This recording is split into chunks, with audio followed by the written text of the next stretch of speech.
Enthusiasm, when it goes through the heart, is unstoppable. It never sees any problems.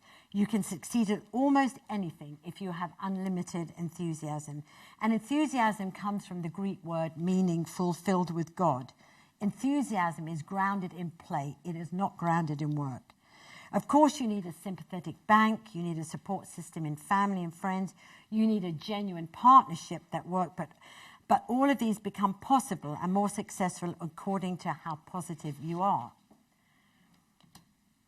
I would add here that if we're on the subject of money and family, don't ask your family for money if you can avoid it.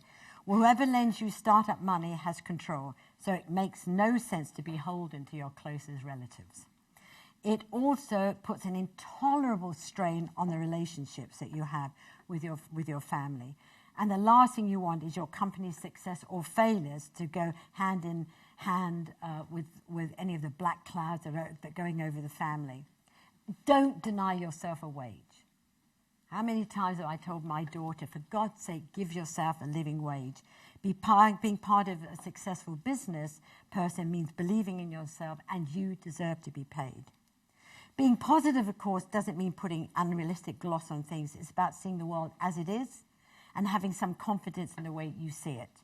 It means realizing that your business or your enterprise or your livelihood is a crucible in which you are remaking the world around you just a little bit better, and please God, have fun.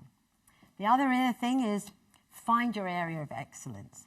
Entrepreneurs tend to be brilliant starters, extraordinary people with first-class imaginations, and they are not necessarily the world's best practitioners or the art of seeing things through. We are not tenacious, let me tell you. The best way of dealing with this is not to beat yourself up for your failings, is certainly, or not to draw a veil over them, but pretend they're not there, is practice the acquisition of self-knowledge. If you are the ideal candidate for the Olympic sport of attention in detail, then you need to be sort of realistic about that and employ staff not in your own image. This is a brave thing. Don't employ staff that have the sort of image that you always want, that you have to have the skills, and you also need to value them for it. Once again, this self-knowledge is a resource that you can provide for yourself, and if you don't have it, neither business manuals nor banks can provide it for you, but you can do it yourself. In fact, you absolutely have to.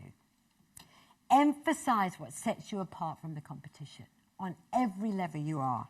One of the ironies about marketing consultants is that they're often trying to get you to persuade you to believe or behave just like the competition.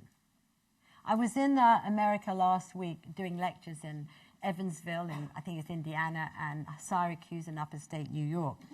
And I was doing it on social enterprise, and of course it always goes back to the body shop and so on and so forth, and rightfully so. And I was asking a group of students, I mean, there were like 200 or 300 students at some of these classes, you know, tell me about the body shop.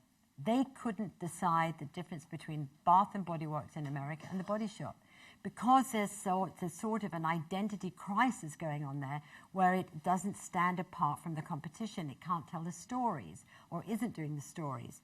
And so, I was saying, when I came back to the people who are running the company now, there has got to be a way of setting itself apart from every other, the way it looks, the style, the visual style and image. And I think actually what you need to do, and this is where businesses, management consultants and marketing don't ever really tell you how to do it, is when you find your differences, shout them from the rooftops, because that will set you apart. Like the first body shop. It's jammed between two funeral parlors. They sent me a solicitor's letter saying cease and desist, you can't call it the body shop because the coffins would pass. Painting it green, not because it was an environmental metaphor or a colour, it was the only colour that covered the damp patches. Having 25 products were pathetic. Nobody's going to go to a shop with 25 products, but having 5 sizes of everything made it look as if A, I had more products, and B, it was quirky, but I told stories. And, and in a shop like you'd buy, I used to travel and go into the Moroccan souks or whatever, and there was always shops for one product, shops for pans, shops of shoes. And nobody was doing shops just for the skin and the hair, as it were.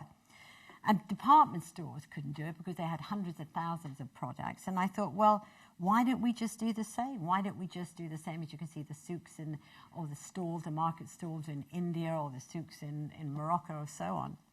And, you know, it was very, very interesting because in the 90s, when we were on such a sort of growth span, everybody was copying us. In America, at one stage, we had 33 competitors. You know, I mean, America's way of business model, a template for business model, is plagiarization.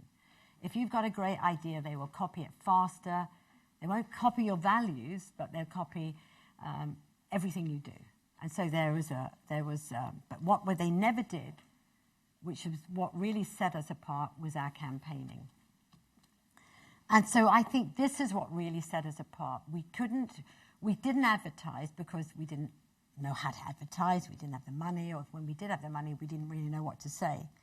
We got editorial because we set ourselves apart. We were political, we were outraged, we were campaigning, and we had an identity that was more about social change than it was about, you know, products. If the truth be known about the Body Shop in those days, when I was running it, it was a communications company, taking the issues that I cared passionately about and moving them and shaping them with the skill of being able to communicate it to a wider audience. It took 4 million people to come into our shops to change the law on animal testing. 4 million people in the United Kingdom. So, and it took 12 million people all around the Body Shop, you know, world where we were, to come in and stand up with Amnesty for prisoners of conscience in terms of defending the defenders.